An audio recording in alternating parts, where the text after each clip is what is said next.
चलिए देखिए ना, इस वीडियो में बताएंगे आपको रिलेशन बताएंगे, संबंध। ठीक है ना, क्लास 12 का टॉपिक है यहाँ। किसका टॉपिक है? क्लास 12 का। ठीक है ना, तो क्लास 12 का टॉपिक जो है यहाँ रिलेशन है। ठीक नहीं है, और कहीं दिक्कत होगा तो बताइएगा। ठीक है ना, आपको संबंध पढ़ना है तो जो संबंध कितने प्रकार होते हैं? संबंध। ठीक है ना, ये संबंध जो आपको क्लास 12 में दिया है, यहाँ आपको 3 टाइप पढ़ना होगा। कौन कौन पढ़ना होगा? इसका जो संबंध है का आपको 3 टाइप पढ़ने होंगे। ठीक है, कौन से पढ़ने होंगे? रिलेशन, जिसे कहते हैं हम रिलेशन।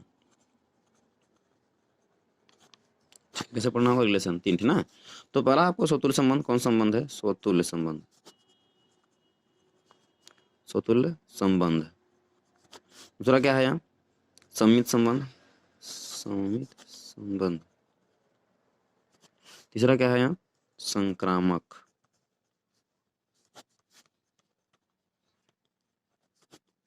इसे कहते हैं, इसे क्या कहते हैं? रिफ्लेक्सिव। क्या कहते हैं? रिफ्लेक्सिव। ठीक है ना, तो पहले समझते हैं हम। एक और भी है संबंध, जान लीजिए। अगर तीनों हो गई ना, या अगर तीनों हो गया, स्वतुल्य भी हो, सम्मित हो, संक्रामक हो गया, तो संबंध कौन संबंध कहते हैं? तुल्यता संबंध। कौन संबंध कहते हैं? तुल्यता संबंध। ये आपको नहीं पता होगा तो मान के चल रहे हैं कि यहाँ आ गया होगा। ठीक ना, और कोई भी रिलेशन अगर कोई भी रिलेशन, तीनों रिलेशन हो जाए, स्वतुल्य भी हो, सम्मित हो जाए, संक्रामक हो जाए, तो उसे क्या कहते हैं? तुल्यता संबंध। क्या कहते हैं? Equivalence. Equivalence relation. Equivalence relation. ठीक है, देखिए पहला क्या है? स्वतुल्य संबंध। पहला हेडिंग दे लीजिए, स्वतुल्य संबंध। स्वतुल्य संबंध। तो इसे कहते हैं रिफ्लेक्सिव। क्या कहते हैं? Reflexive relation. ठीक है ना, फॉर सभी वैल्यू के लिए। ठीक है ना, अगर ऐसा है, मान लीजिए ए कामा ए अगर सेट्स में मतलब रिलेशन में बिलोंग कर रहा है। ठीक है ना, और एंड ध्यान दीजिएगा, और ए कहाँ से बिलोंग करना चाहिए? सेट से ए से, मतलब सेट से ए से, मतलब उसका जो अवयव हो सेट से बिलोंग करना चाहिए, और उसका जो रिलेशन बना का हो, ए कामा हो, खुद से खुद का संबंध हो, तो कौन संबंध होता है? उसे कहते हैं, क्या कहते हैं? स्वतुल्य संबंध। कौन संबंध? स्वतुल्य संबंध। बस समझा नहीं है, मतलब खुद का खुद से कनेक्टेड होना या फिर संपर्क होना, वो स्वतुल्य संबंध कहलाता है। ठीक है नहीं, हालांकि ना सभी सभी अफार इसके बाद लुक करता सभी के लिए चीज जो है, तो मतलब खुद से खुद का कनेक्शन हो, मतलब जुड़ा हो, तो क्या कहते हैं हम? स्वतुल्य संबंध। उसका रिलेशन में मतलब वहाँ उसके एलिमेंट सेट में बिलोंग करना चाहिए, और उससे क्या हो? सेट से जो एलिमेंट उसका रिलेशन बनना होगा। ठीक है ना, अगर बना है तो ऐसा है, तो अगर ऐसा है तब पर भी क्या होगा? स्वतुल्य संबंध होगा, अगर नहीं है तो स्वतुल्य संबंध नहीं होगा। मतलब एक कामा ये जो, मतलब देखिए कामा एक रिलेशन बिलोंग कर रहा है ना, और ये कामा जो उसका अवयव हो सेट में बिलोंग करना चाहिए। अगर ऐसा ऐसा हो रहा तभी होगा ऐसा स्वतुल्य संबंध, अगर ऐसा नहीं होगा तो नहीं होगा। ठीक है ना, जैसे मान लीजिए, देखिए एग्जाम्पल समझिए, एग्जाम्पल देख रहे हैं। ठीक है ना, मान लीजिए यहाँ एक ही ए भी है, एक ही ए भी, मतलब ये रिलेशन क्या है? ए टू ए है ना, ए टू ए। ठीक है, रिलेशन क्या है? ए टू ए।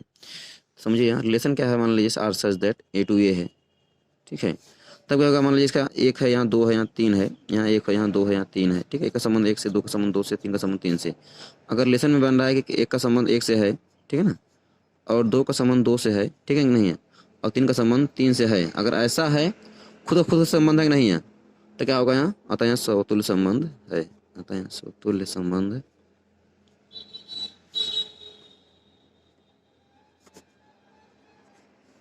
ठीक है, बस समझा। चलिए मान के ला कि आपको आ गया होगा। ठीक है ना, स्वतुल्य संबंध है। अगला क्या है? सममित संबंध। इसे कहते हैं हम सिमेट्रिक रिलेशन। क्या कहते हैं? Symmetric relation. ठीक है, तो सिमेट्रिक सममित संबंध किसे कहते हैं? समझ लीजिए इसको बार, समझ देखिए। सममित संबंध है ना, तो मान लीजिए अगर सपोज दैट, मान लीजिए अगर इफ माने यदि ना, अगर ए कमा बी अगर रिलेशन में बिलोंग कर रहा है, ठीक है ना, तो इसका उल्टा भी रिलेशन में बिलोंग कर देन, तब ध्यान दीजिएगा, है ना, इम्प्लाई दैट। तो समझिए, इसे समझ लीजिए। चलिए इम्प्लाई दैट लगा दे। ठीक है ना, है कि नहीं है? तो अगर ए कमा रिलेशन बिलोंग कर रहा है, तो फिर ध्यान समझिएगा कि बी कामा ए भी रिलेशन में बिलोंग करना हो कर अगर अगर ए कामा बी का अगर ए कामा बी रिलेशन बिलोंग कर रहा है, तो उसका उल्टा भी मतलब क्या होगा? रिलेशन बिलोंग करना चाहिए। मतलब ए कामा बी है तो बी का उल्टा क्या होगा? बी कामा ए होगा नहीं है, मतलब इसका मतलब इसको धीरे से ऐसे ककरी से ऐसे पलट दीजिए। ठीक नहीं है, मतलब देखिए ऐसा था ना, तो इसको पलट दीजिए, ऐसा होगा नहीं है, तो देखिए ए, देखिए ए या बी इधर है ना, तो ए हम पलट देंगे तो ए इधर आ जाएगा, बी इधर आ जाएगा ना, तो ए कामा बी, मतलब इसका उल्टा भी होना चाहिए अगर ऐसा है। और यहाँ ध्यान दीजिएगा, लेकिन ध्यान दीजिएगा अगर, और फिर भी ये समझिएगा ए कामा बी जो है ना रिलेशन में क्या कर लीजिए, सेट से ए में बिलोंग करना होगा। मतलब ये दोनों एलिमेंट जो ए कामा बी है मतलब सेट में बिलोंग करते होंगे, तब अगर ऐसा है तो ऐसा, तब क्या होगा, समित संबंध होगा। मतलब ए कामा बी तो रिलेशन में बी कामा ए होना चाहिए, अगर ऐसा है तो क्या होगा, समित संबंध होगा, अगर नहीं है तो समित संबंध नहीं होगा। और लेकिन ध्यान दीजिएगा एक जो एलिमेंट जिसके अवयव हैं, जो रिलेशन में अवयव हैं, वो भी क्या होंगे, सेट से बिलोंग उसको करना होगा, अगर नहीं है तो ऐसा समित संबंध होगा ही नहीं। ठीक है ना। चलिए एग्जाम्पल दे दे रहे हैं, जैसे देखिए एग्जाम्पल दे दे रहे हैं, जैसे मान लीजिए देखिए इसका रिलेशन दे रहे हैं, ठीक है, समझा जाएगा। रिलेशन रिलेशन दे रहे हैं ना, मान लीजिए हम दिए हैं रिलेशन कि मान लीजिए एक कामा एक है, एक कामा दो है, ठीक है ना, और दो तीन कामा तीन है, ठीक है नहीं है। अब मान लीजिए इसमें एक कामा दो ही भी आ गया और दो कामा भी एक भी आ गया ना, तो देखिए समझिए, पहले बात है समतुल्य संबंध है ना, ये तो बाकी छोड़ दीजिए, ठीक है कि नहीं है। तो समतुल्य संबंध है तो पक्का समतुल्य होगा, तो पहला अगर समतुल्य होगा तो पक्का क्या होगा, सम्मित होगा, एक क्लियर बात है। एक कामा एक है ना, तो एक कामा उल्टा का कामा एक हो जाएगा ना, इधर उधर करेंगे तो इधर का कामा एक है, इसका एक कामा दो है, ठीक है ना। दो कामा दो है ना, इसका क्या होगा, रिलेशन उल्टा क्या होगा, दो कामा दो ही होगा।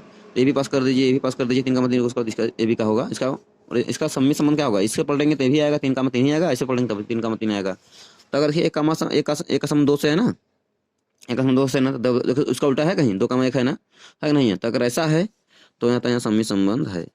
लेकिन ध्यान दीजिएगा, मतलब ये जो एलिमेंट है मतलब सेट्स ए में बिलोंग कर रहे हैं ना, सेट्स ए में क्या कर रही है, रिलेशन जो है ए टू ए,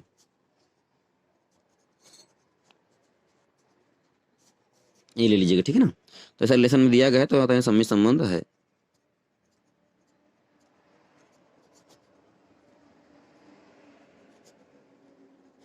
ठीक है। अगला क्या है, संक्रामक, क्या है, संक्रामक संबंध।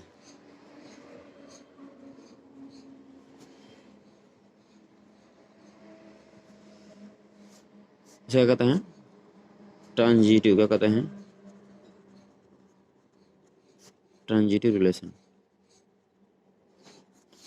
देखिए इसका मतलब क्या होता है, अगर ए कामा बी अगर रिलेशन बिलोंग कर रहा है और बी कामा सी भी रिलेशन बिलोंग कर रहा है ना, इसका मतलब ए कामा बी हमारा इनका दोस्तों ए का संबंध बी से है और बी का संबंध मतलब सी से हो गया, ठीक है ना। देन तो सी का संबंध मतलब सी का संबंध ए से होना ही होगा, आया ना, ध्यान समझिएगा।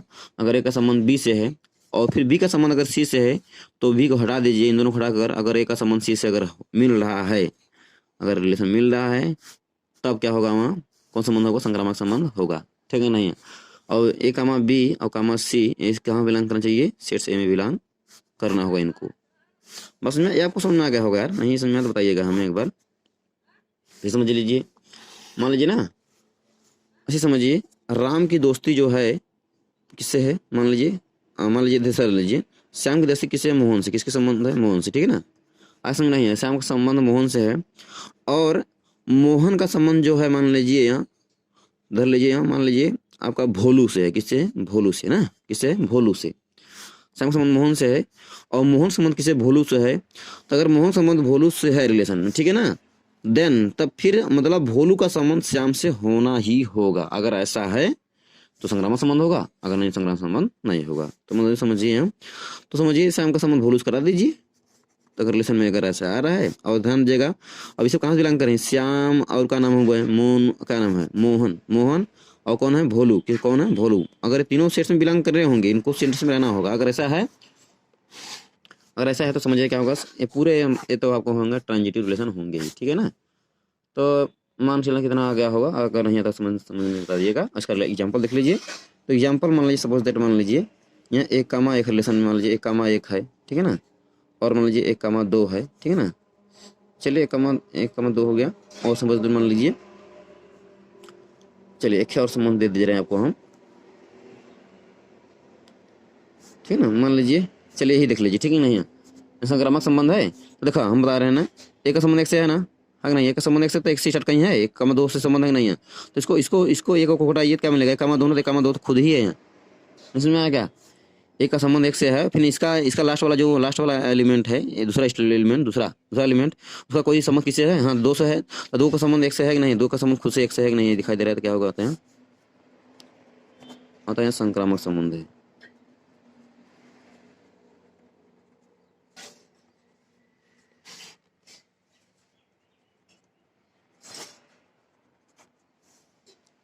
तो मिलते हैं अगले वीडियो में, तब तक धन्यवाद।